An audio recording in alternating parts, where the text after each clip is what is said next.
கப்பலோட்டிய தமிழன் செக்கெடுத்த செம்மல் எங்கள் பாட்டன் வாவு சிதம்பரனாருக்கு வணக்கம் புகழ் வணக்கம் வாழிய வாழிய வாழியவே வாவுசி புகழ் வாழியவே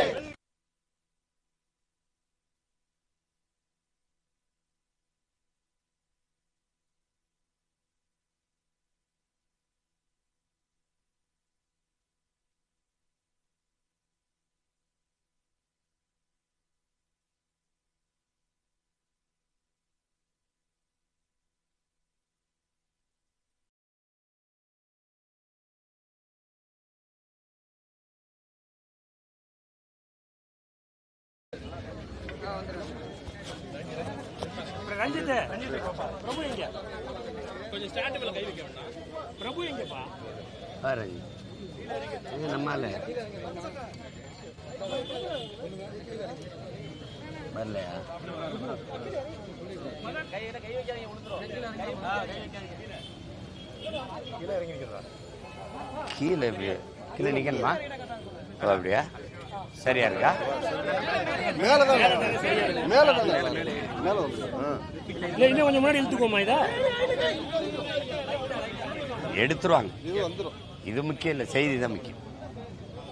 சரி விட்டுருப்பா.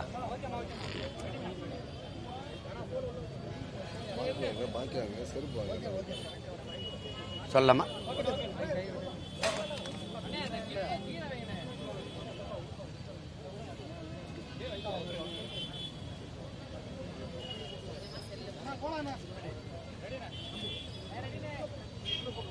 தமிழ் பேரினத்தினுடைய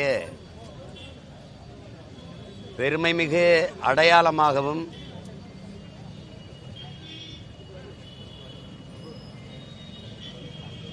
தியாகமிகு பாட்டனாராகவும் இருக்கிற எங்களுடைய முன்னவர்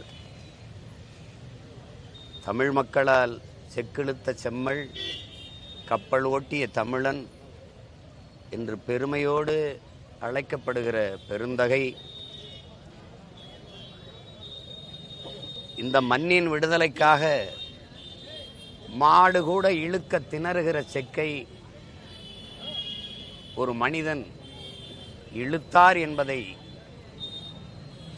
யாரும் எண்ணி பார்க்க இயலாது. பிறப்பிலிருந்தே பெரும் செல்வந்தராக பிறந்தவர், வளர்ந்தவர், வாழ்ந்தவர், சிறந்த கல்வியாளர். எல்லா தன் செல்வங்களையும் இந்த மண்ணின் விடுதலைக்காக, உரிமைக்காக, தமிழ் மக்களின் மானம் காப்பதற்காக விற்று, மானம் காப்பதற்காகவே கப்பலை ஓட்டிய ஒரு மானமிகு தமிழர். நாங்கள் இன்று எடுத்து வைக்கிற தமிழ் தேசிய அரசியலின் முன்னவர். அன்றே தமிழ் நேசன் என்ற இதழை நடத்தி அன்றைக்கே தமிழ் தேசம் என்பதை அடையாளப்படுத்திய பெருந்தமிழர். போற்றுதற்கும் வணக்கத்திற்கும் உரிய தியாகமிகு பாட்டனார் வாவு சிதம்பரனார் அவர்களுடைய நினைவை போற்றுகிற நாள் இன்று. அவருடைய தியாகம், அவருடைய அர்ப்பணிப்பு எல்லாம் இன்று மறைக்கப்பட்டு வருகிற சூழல். ஒவ்வொருவரும் வழி வழியே அவருக்கு பிறகு அவருக்கு பிறகு அவர் மகன், அவருக்கு பிறகு பேரன் என்று இந்த நாட்டின் மிக உயர்ந்த பதவிகளை அனுபவித்து வருகிற காலச்சூழலில் இவ்வளவு ஈகம் செய்தவுடைய ஒரு தியாக மரவனினுடைய பிள்ளைகள் எந்த பொறுப்பிலும் இல்லை, எந்த அடையாளமும் இல்லை எங்களுடைய பாட்டனாருக்கு. ஆனால் வழி வழியே வருகிற அவருடைய மானத்தமிழ், வீரத்தமிழ் பிள்ளைகள், பேரனும் பேத்திகளும் அவருடைய பெரும்புகளை போற்றி கொண்டாடுவதில் நாங்கள் பெருமை அடைகிறோம். எந்த மண்ணின் உரிமை, நிலம், வளம் களவு போய்விடக்கூடாது, பறி போய்விடக்கூடாது என்பதற்காக இந்த நிலத்தில் மக்கள் மானத்தோடும் சுதந்திரத்தோடும் வாழ வேண்டும் என்பதற்காக தன் இன்னுயிரை ஈகம் செய்தாரோ அந்த பொறுப்பும் கடமையும் எங்களுக்கு கையளிக்கப்பட்டிருக்கிறதை உணர்ந்து களத்திலே நிற்கிறோம். எங்களுடைய வீரமிகு இந்த தியாகமிகு பாட்டனாருக்கு எங்களுடைய புகழ் வணக்கத்தை செலுத்துவதில் நாங்கள் பெருமை அடைகிறோம். தமிழ்நாட்டில் சுதந்திர போராட்ட வீரர்களுடைய வரலாறுலாம் மறைக்கப்படுது ஏற்கனவே ஆளுநர் தொடர்ந்து சொல்லிட்டு இருக்காரு. இப்போ நீங்களும் அதே தொடர்ந்து மறைக்கப்பட்டு இருக்காரு. அது ஏற்கனவே நான் சொல்லிட்டேன். இது திராவிட கட்சி ஆட்சிகள் திராவிடம் என்பதே தமிழருடைய அடையாளங்களை மறைக்க கொண்டு வரப்பட்ட ஒன்று. இப்போ உதாரணமாக எங்களுடைய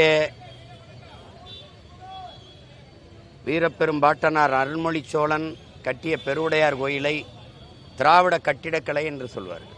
2600 ஆண்டுகளுக்கு முன்பு வாழ்ந்த தமிழ் மக்களினுடைய நாகரிகத்தை தோண்டி எடுத்தால் கீழடியிலே அது திராவிட நாகரிகம் என்பார்கள், அவர்கள் இந்திய நாகரிகம் என்பார்கள். தமிழருடைய நாகரிகத்தை வாழ்வியலை தமிழர் நாகரிகம் என்று சொல்வதற்கு அவர்களுக்கு வாய் வராது. பெரியாருக்கு பின்பு இருந்துதான் எங்களுக்கு பெருமை, அடையாளம் எல்லாம். பெண்ணிய உரிமையா, மானமா, எல்லாம் கல்வியா, எல்லாமே அவருக்கு பிறகுதான் என்றுதான் கற்பிப்பார்கள். எங்கள் முன்னவர்கள் எதையுமே செய்யவில்லை என்பது போல மறைப்பார்கள்.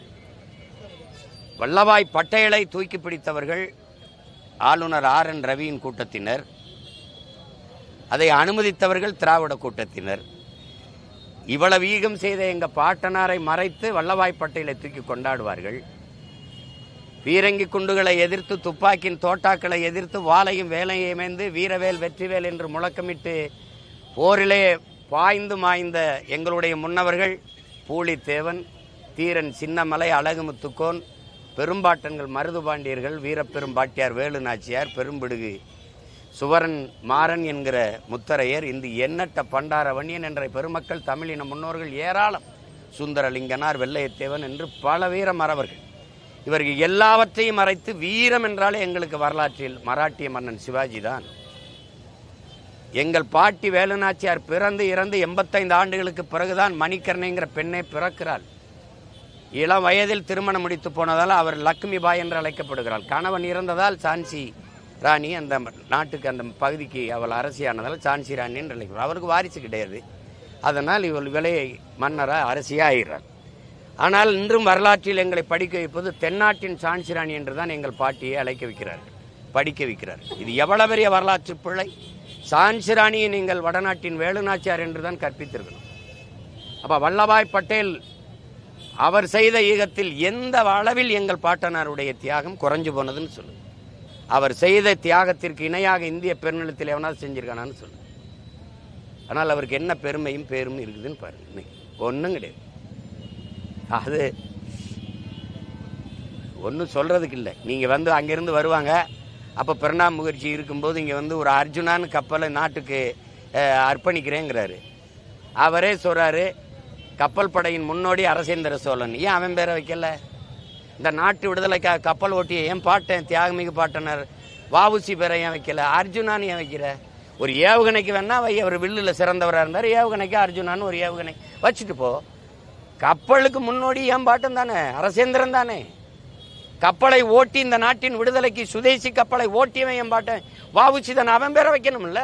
அப்ப நீ தானே மறைக்கிற, நீ மறைக்கிற, அதை ஏற்கிறான். நான் பேசுறது அன்னைக்கு பேசியிருக்க வேண்டியது யாரு? அதிகாரத்தில் இருந்தது யாரு? இந்த திராவிட கோஷ்டிகள் தானே. நீ பேசியிருக்கணும் இல்லையோ? வச்சா வஉசி பேரவையில் அரசேந்திரன் பேரவைங்க அந்த விழாவிலே பேசுறார். இந்தியா இந்த நிலத்தின் கப்பல் படையின் முன்னோடி அரசேந்திர சோழன் தான் இந்த பிரணாப் முகர்ஜி அன்றைய குடியரசுத் தலைவர் பேசியது இருக்கு. அது அப்ப நாங்க எப்படி மறைக்கப்படுறோம் பாருங்க.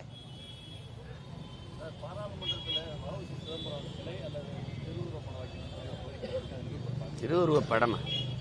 இங்கெல்லாம் படம் தான் வச்சிருக்கீங்களா, செலவு வச்சிருக்கீங்களா? இங்க என்ன வச்சிருக்கீங்க? அப்புறம் இந்திரா காந்தியிலிருந்து, ராஜீவ் காந்தியிலிருந்து, நேருல இருந்து, சுபாஷ் சந்திர போஸ்லேருந்து எல்லாரையும் கொண்டாந்துருக்கோம்ல. இப்போ நாங்கள் கேட்குறோம், அம்பேத்கரை தமிழ் முதலாக சிலை எங்கே வச்சோம் தெரியுமில்ல? தமிழ்நாட்டில் தான் அண்ணல் அம்பேத்கர் இருக்கு. அம்பேத்கர் அவர்களுக்கு சிலை இல்லாத இடம் இருக்கா? அம்பேத்கருக்கு முன்னவர்களா இல்லையா எங்கள் பாட்டனார் அயோத்திதாசரும், எங்கள் தாத்தா ரெட்டமலை சீனிவாசனும், அவருக்கு இணையான சிந்தனையாளர்கள், அவருக்கு முன்பு ஒடுக்கப்பட்ட, பிற்படுத்தப்பட்ட, வீழ்த்தப்பட்ட இன மக்களின் உரிமைக்கு, அவர்கள் மேலெழுச்சிக்கு, மேம்பாட்டிற்கு சிந்திச்சு செயலாற்றியவர்களா இல்லையா? ஏதாவது ஒரு மாநிலத்தில் எங்கள் தாத்தாக்கள் இந்த நிலத்திலே நீங்கள் மறைச்சிட்டீங்க, அது வேற. எங்கேயாவது வச்சிருக்கீல்ல? சுபாஷ் சந்திர போஸை இந்த தமிழர்களுக்கு அறிமுகப்படுத்தியவன் யார்? எங்கள் தாத்தா தெய்வ திருமகன் தானே. சொல்லுங்க, சுபாஷ் சந்திர போஸ்ன்னு ஒருத்தரை யாரால தெரியும்? அன்னைக்கு வேல்வேல் வெற்றிவேல்னு சுபாஷ் கொண்டு வந்த இந்திய தேசிய ராணுவத்தில் பாய்ந்தவன்லாம் யார்? நாங்கள் தானே. எங்கள் தாத்தாவுக்கு ஒரு படம் இருக்கா, ஒரு சிலை இருக்கா? மேற்கு வங்கத்திலேயாவது இருக்கா? ஆனால் சுபாஷ்னு பேர் தாங்காத ஒரு தமிழ் பிள்ளை இருக்காண்ணா? சிலை இல்லாத இடம் இருக்கா? படம் இல்லாத வீடு இருக்கா? அப்போ நீங்கள் யோசிச்சு பார்க்கணும். அப்போ எல்லாமே இந்த பேரன்பு, பெருந்தன்மை, ஜனநாயகம், நாட்டுப்பற்றெல்லாம் தமிழர்களுக்கு தான். இது எதுவும் கிடையாது. நீ ஃபோட்டோ வச்சு என்ன பண்ண போகிற? நீ ஃபோட்டோ நீ வைக்காம போ. ஒரு காலத்தில் என் பேரன் ஆட்சி வராமலா போயிடும்? ஒரு நடக்கும் தானே. என் பாட்டிக்கு சிவகங்கை விட்டு நீ எங்கேயும் சிலை வைக்கலை. வேலுநாச்சியாருக்கு அந்த அரண்மனை வாசல மரப்பாச்சி தண்டி ஒரு பொம்மை இருக்குது, சிலை.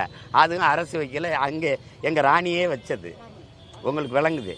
சென்னை விண்ணூர்தி நிலத்திலிருந்து வெளியில் வரும்போது மிகப்பெரிய சிலையை வச்சு வீர பெரும்பாட்டியார் வேலுநாச்சியாரினுடைய பூமி உங்களை வரவேற்குதுன்னு நான் வைக்கலை. நீ பார்த்துக்கிட்டே இருங்க, இது நடக்குதா இல்லைன்னு மட்டும் பாரு.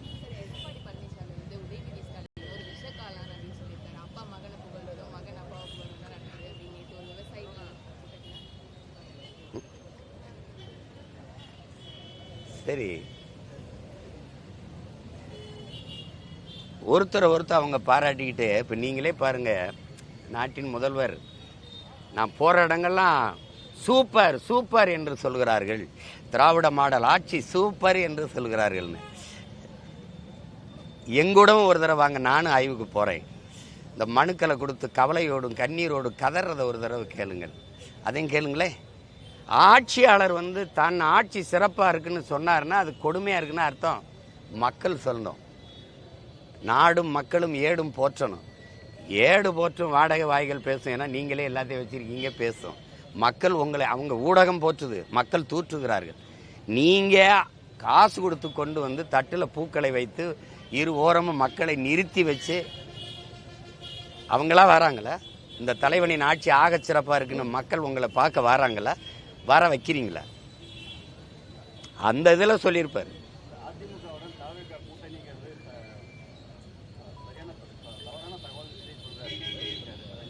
யார் சொல்றது?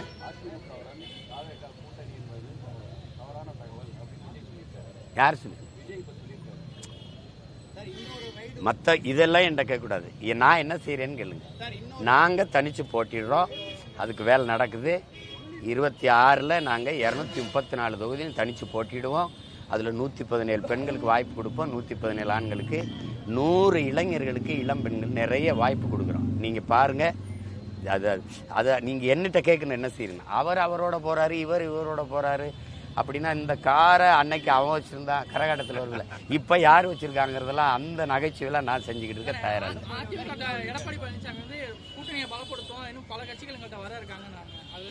அது ஒரு நம்பிக்கை தானே. நான் தான் இப்போ தான் சொல்கிறேன் தனித்து போட்டிட்டேன்னு. நீங்கள் கூட்டணிக்கு போகிறீங்களான்னு. தம்பி, கூட்டணி என்பது தற்கொலைக்கு சமம்ங்கிற கோட்பாடை கொண்டவன் நான். அடுத்தவர் தோல் மேலே ஏறி நின்று நான் உயர்ந்தவன் என்று காட்டுவதை விட, பாருங்க தம்பி, தனியாக நின்று உண்மையான உயரத்தை காட்டுவது மேலானது என்ற கோட்பாட்டை கொண்டவன் நான். என் கால்களை நம்பிதான் என் பயணங்கள் தொடங்கப்பட்டது, தொடர்கிறது. அடுத்தவர் கால்களை நம்பி என் லட்சிய பயணத்தை தொடர முடியாது, தொடங்கவும் முடியாது. ஏன்னா நான் திருப்பூர் போகணும்னா அவர் திருப்பதி போயிட்டாருன்னா சிக்கலாயிடும். விளங்குதா? அதனால் எங்கள் கால்களை நம்பி தான் எங்கள் லட்சிய பயணம். அது தொடங்கியிருக்கு, தொடருது, தொடரும். அவ்வளோதான். வேற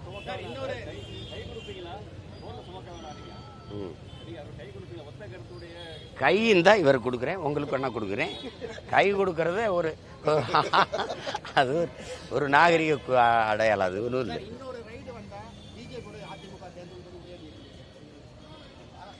அவருக்கு ரைடு வருது, உங்களுக்கு ஏன் ரைடே வரலை? தம்பி, கேள்வியை கேட்டு அங்கிட்டு திரும்பிட்டீங்கன்னா இப்படி. அவருக்கு ரைடு வந்தால் உங்களுக்கு ரைடு ஏன் வரலை? இந்தியாவில் பிஜேபி அல்லாத மாநில முதல்வர்கள், குறிப்பாக சந்திரசேகராவுக்குலாம் அவர் மகளுக்கு, நீங்கள் ஜார்க்கண்டில் அந்த முதல்வருக்கு, அரவிந்த் கெஜ்ரிவாலுக்கு, அவருக்கே எல்லாருக்கும் ரைடு வந்தது, ஏன் இவங்க வீட்டுக்கு மட்டும் வரலை? அப்படின்னா கரபடியாத கையா, புனிதமா, தூய்மையா அப்படி இருக்காங்களா? அப்படி இருக்காங்களா தம்பி? அப்படி இருக்காங்களா? உங்களுக்குள்ள ஒரு உடன்பாடு இருக்கு. அதனால சும்மா வந்து நீங்க அங்க போன நீங்க உங்களுக்கு ரைடு போட்டா ஏன்னா உங்களுக்கு வராது நீங்க ஏன்னா கப்பம் சரியா கட்டிக்கிட்டு இருக்கீங்க. அதானே மறைமுகம்னு சொல்லிட்டு கள்ள உறவுகள் ரொம்ப நல்ல உறவு, நேரடி கூட்டணி. நான் கேட்கறதுக்கு பதில் சொல்லுங்க. நீங்க எதிர்க்கிறீல்ல, பாரதிய ஜனதா ஆளுகிற மாநில முதல்வர்களை பிரதமர் அவர் எளிதாக சந்திக்கிறாரா? எந்த மாநிலம் பாரதிய ஜனதா ஆளுகிற மாநிலத்தின் விளையாட்டுத்துறை அமைச்சரை பிரதமர் சந்திச்சிருக்காரா? இல்லை. உடனே காலையில் மகனை சந்திக்கிறார், மாலையில் அவரை சந்திக்கிறார், மாலையில் அப்பாவை சந்திக்கிறார், காலையில் மகனை சந்திக்கிறார். ஏதோ போறீங்க பொண்ணு எடுத்த சம்மந்தி மாதிரி போய் சந்திச்சுட்டு வரீங்களே, அது மறைமுகமா நேரடியா? அப்புறம் முதல்வர் பேசினாரா இல்லையா? ஐயா கருணாநிதி அவர்களுடைய காசு வெளியீட்டு விழாவில், அந்த காசு நாணய வெளியீட்டு விழாவில் நீங்கள் அம்மையார் ஜெயலலிதாவுக்கு வெளியிட்டீங்க கூட்டணியில் இருக்கும்போது. ஆனால் பாரதிய ஜனதா வரலை. கூட்டணியில் இருக்கும்போதே வரலை. நாங்கள் கூட்டணியில் இல்லை, ஆனால் எங்களுக்காக ராஜ்நாத் சிங் வந்து வெளியிடுறாங்க, அந்த அரசை வெளியிடுது எங்கள் அப்பாவுக்கு காசு அப்படின்னு. இதிலிருந்து தெரிஞ்சுக்கங்க, கூட்டணி வைத்திருந்தும் வரலை பிஜேபி, கூட்டணி வைக்காமலே வருது திமுகவுக்கு. இப்போ யார் ரொம்ப நெருக்கமான கூட்டணிங்கிறது நீங்கள் தான் புரிஞ்சுக்கணும். நெருக்கமான உறவு யாருன்னு புரிஞ்சுக்கணும். நீங்கள் இப்படி கேள்வி வைக்கிற அளவுக்கு இருக்குது. நீங்கள் இதையெல்லாம் போடுவீங்க, என் பாட்டனை பற்றி நான் பேசுகிறத போட மாட்டீங்க. ஏன்னா அவருக்கு டிஆர்பி ரேட் இல்லைன்னு நினைப்பீங்க. உங்களுக்கு ஏதாவது நடிகரை பற்றி நடிகையை பற்றி பேசணும், விட்டுருங்க. ஆகப்பெரிய தியாக பெரும் பாட்டன், என் பாட்டனை பற்றி நான் சொன்ன செய்தியை தயவு செய்து போடுங்க. நன்றி, வணக்கம்.